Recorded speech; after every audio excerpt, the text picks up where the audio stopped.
It begins with speed. It begins with fire. It begins with one of the most iconic jets ever produced by the Soviet Union, the MiG-29 Fulcrum. A machine born in secrecy, raised during Cold War tension, and unleashed to defend the skies of the East. The MiG-29 wasn't built to impress parades. It wasn't created to carry politics or pride. It was made to fight.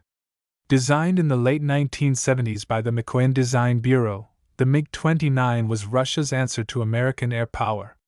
At the time, the U.S. had rolled out the F-15 Eagle, a long-range fighter jet with advanced radar and missile systems. The Soviets knew they couldn't compete toe-to-toe in long-distance detection and beyond visual range engagements. But they had another plan: beat them at close-range combat. The MiG-29 was small, fast, and nimble. Powered by two Klimov RD-33 turbofan engines, it could reach speeds of Mach 2.25. But its true strength wasn't how fast it flew, it was how it moved. The aircraft had one of the best thrust-to-weight ratios of its time. It could turn tight, climb steep, and flip in the air like a knife through water. In a dogfight, the MiG-29 could outmaneuver nearly any Western aircraft. It was designed for low-level dogfighting, for ambushes in the clouds, and for close kills. Equipped with an infrared search and track system, IRST, the MiG-29 could find enemy aircraft using heat, without ever turning on its radar. That meant no warnings. No detection. Just sudden missile lock and launch. It carried short-range heat-seeking missiles like the R-73, which could follow enemies through wild maneuvers. Its helmet-mounted sight allowed the pilot to simply look at the target, and the missile would follow his gaze. It was a deadly system that Western pilots had never seen before.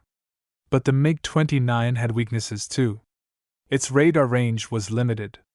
Its fuel capacity was small. It could only fly about 1,500 kilometers without external tanks. The cockpit was rugged and minimal, with older analog systems that weren't as pilot-friendly as those in American jets.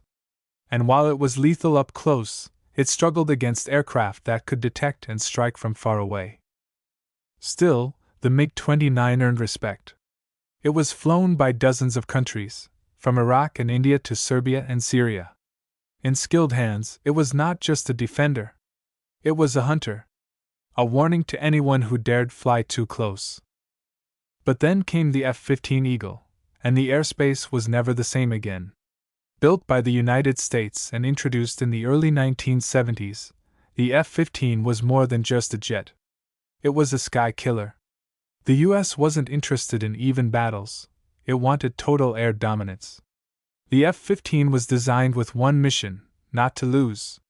With twin Pratt and AMP, Whitney F-100 engines, the F-15 could reach speeds over Mach 2.5. It could climb like a rocket and dive like thunder. But what made the F-15 special wasn't just its speed, it was its eyes. The radar on board the F-15 was a beast, capable of detecting targets from over 150 kilometers away, tracking multiple aircraft at once, and guiding long-range missiles straight to their target. It didn't need to see you.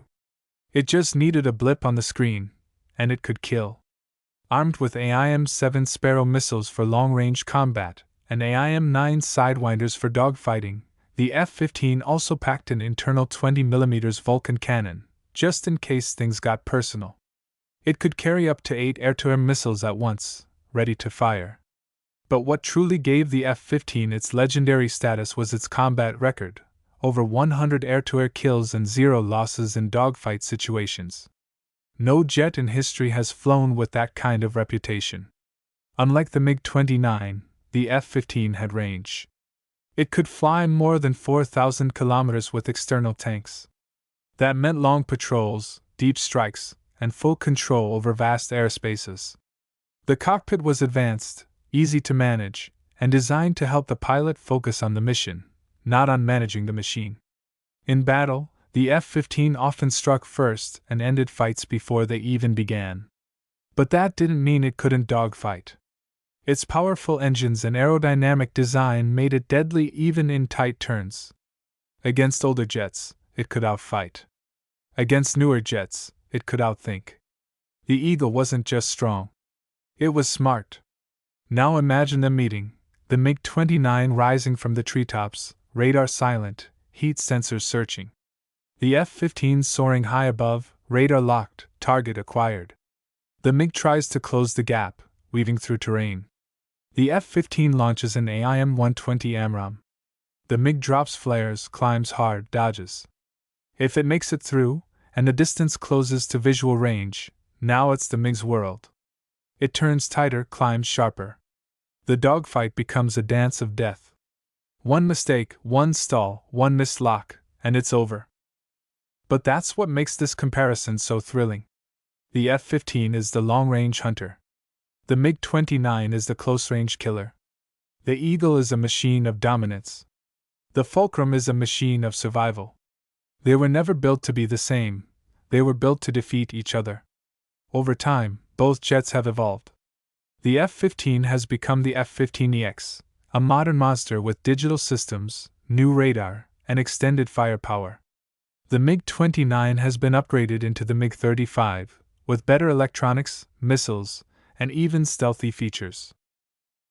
But even the original versions, the Fulcrum and the Eagle, still fly, still train, and still command respect in skies around the world. In the end, which one is better? It depends.